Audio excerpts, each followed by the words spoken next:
Oh my goodness. There's a lot of history. There was a lot. Okay, start with your name. All right. I'm the Nana.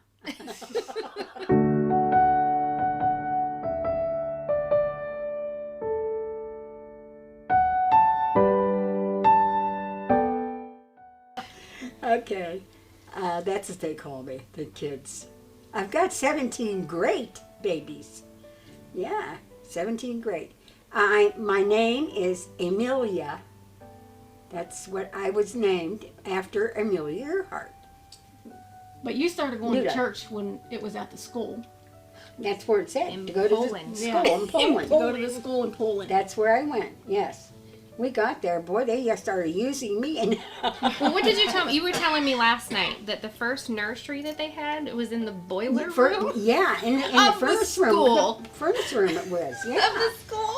I was a babysitter in the furnace room, and then from there, I got too many of them, and I thought, oh, I need help. They brought her all the babies. She loved Yeah. all the babies. Oh, that's why I'm so attached to babies today. Then Please, I say. Then when they built the church, I remember the nursery when I worked in it was somewhere around the kitchen. It was behind the kitchen. Yes. Mm-hmm. But It the was behind nursery. Yeah, it was just a little room. Mm-hmm. Oh yeah, it was part of the kitchen. kitchen. Well, they're using that for their day. Yeah, they expanded it, but it was. I was in the nursery, so I thought Yeah, they knew. Because where it is, well, what's there now is the youth concession stand. That was the nursery. The youth concession Yeah. stand. Mm-hmm. Where's the Now, concession Behind the stand? kitchen. Where Luke and Noah are at right now. That was the That was the sanctuary. old sanctuary, yeah. Sitting here, there's 3. There's 4, though, including my children. So there's Grandma and Grandpa, where it all started. My mom, and then me, and then my 2 boys. It was before '84. You were saved in what year? Grant and Arlene Sloan took us there to Highway. What year were you saved? Oh, geez. If Jeff came home in 83 with that Bible still. Was it 83? It must have been 83. When I got saved, Mhm. and Jim, your dad, Grandpa, Yeah, 1983. Yeah, And then it you had were to be. baptized in the same year? Yep. Yeah.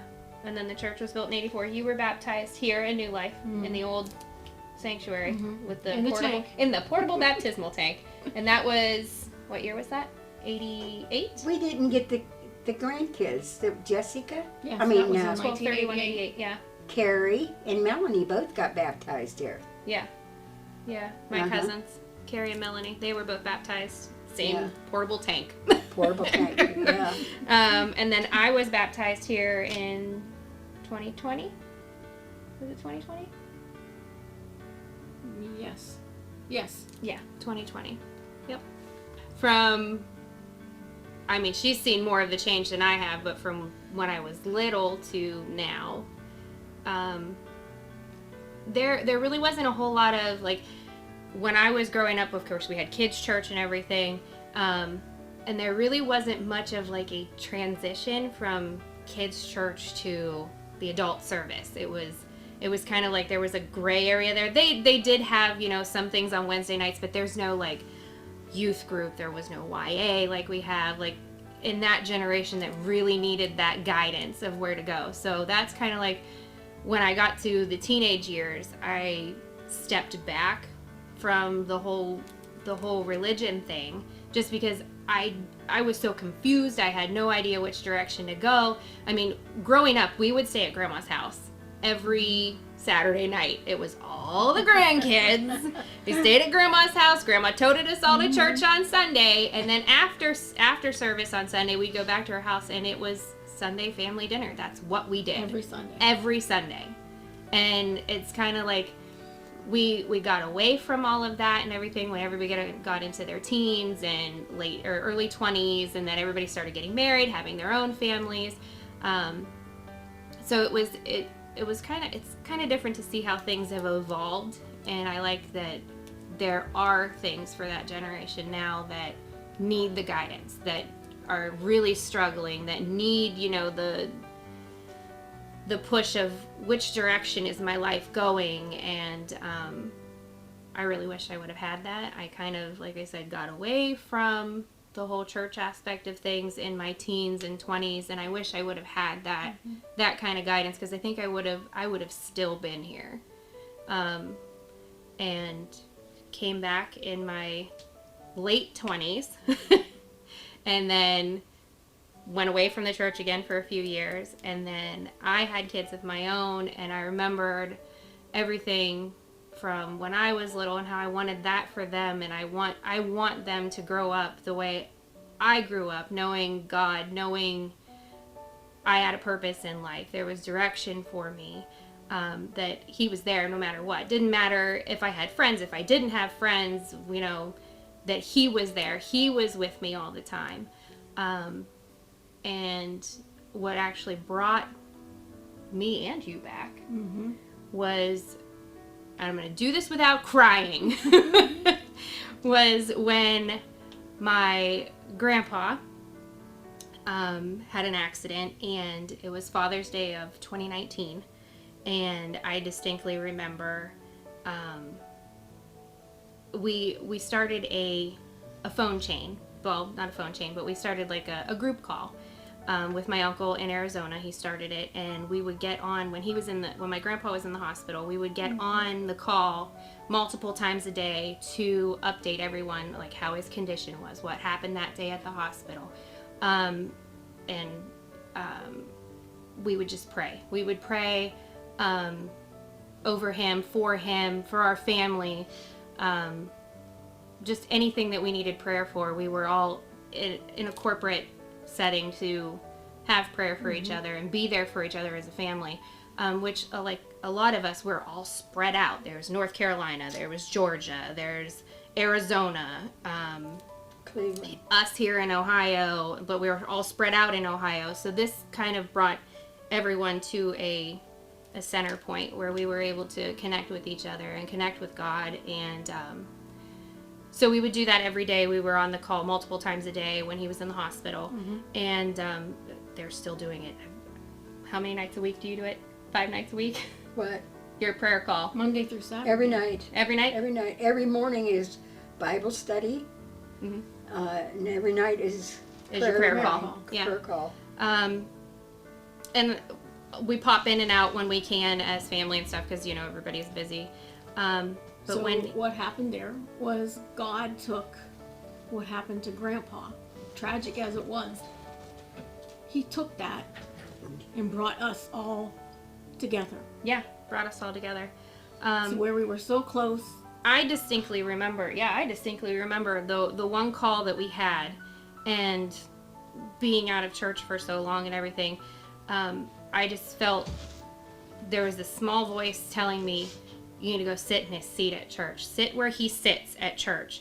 And I kept thinking to myself, okay. And I stewed on it for days and days.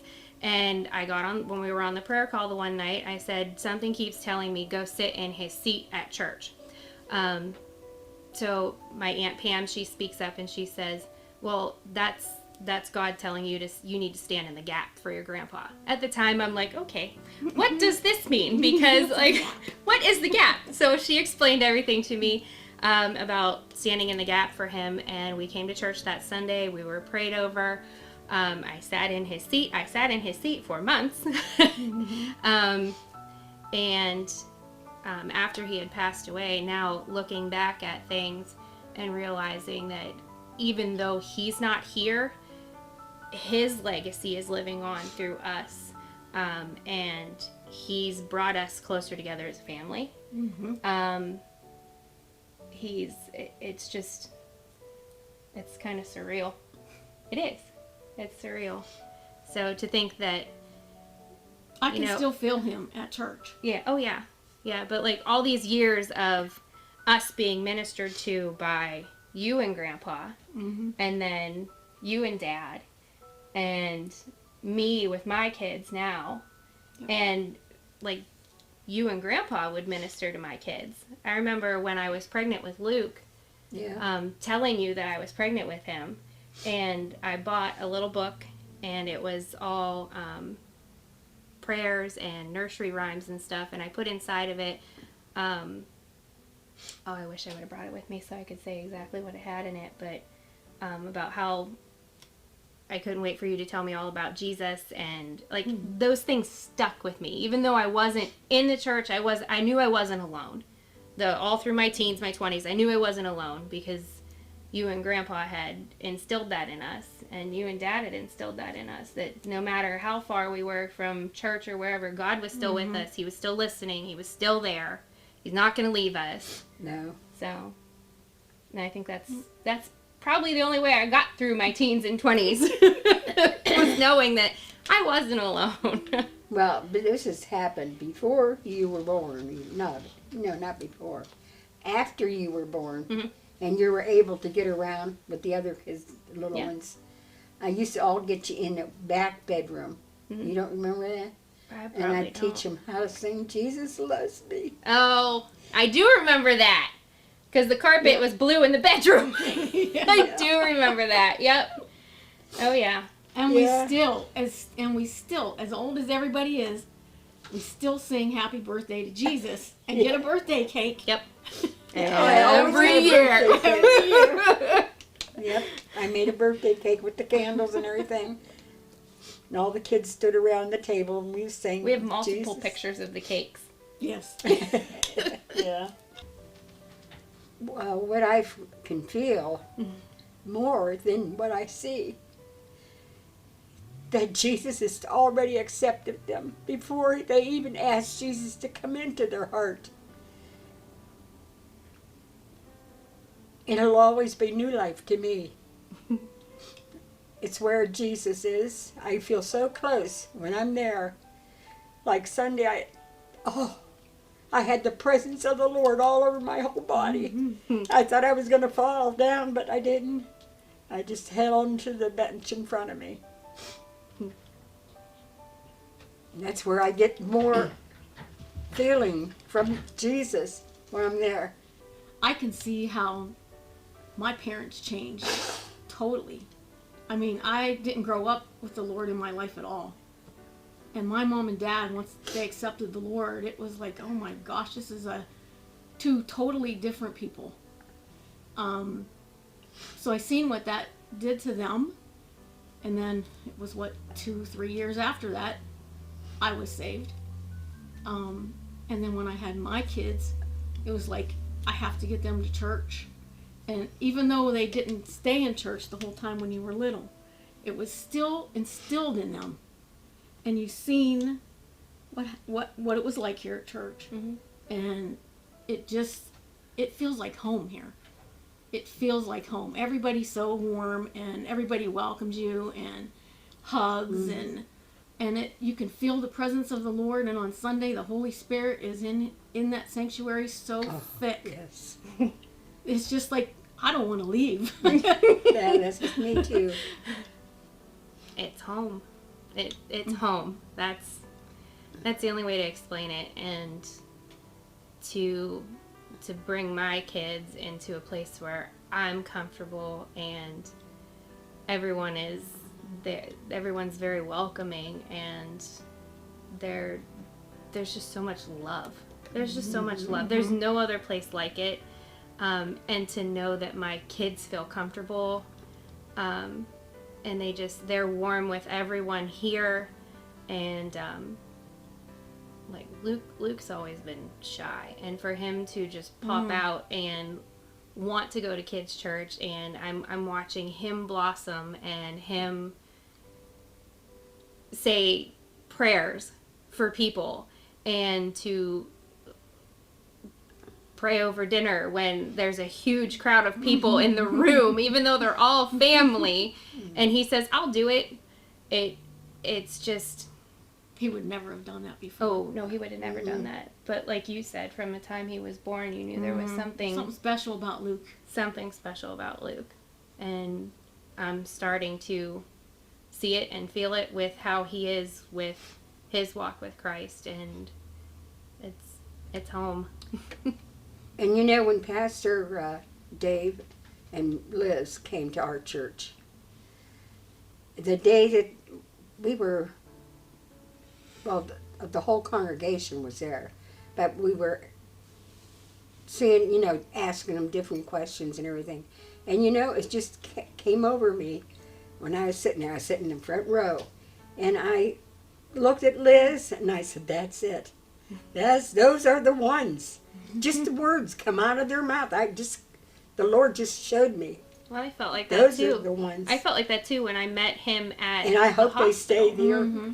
Yeah, when I Or met him if at the they don't, I'm hospital. going to go with them. She's moving. She's I'm moving. serious. I'm serious. Yes. Go. Well, I felt like serious. that. I felt like that about. I had never met Pastor Dave before, and when I went to the hospital that day, that Grandpa was in there and he had surgery, and I walked into the ICU and he was standing there and he introduced himself, and I felt stayed like there with I've me. known him forever. He Like stayed there. he just, there was something about him. Like I felt like I've known him forever. Yeah. Yeah. So.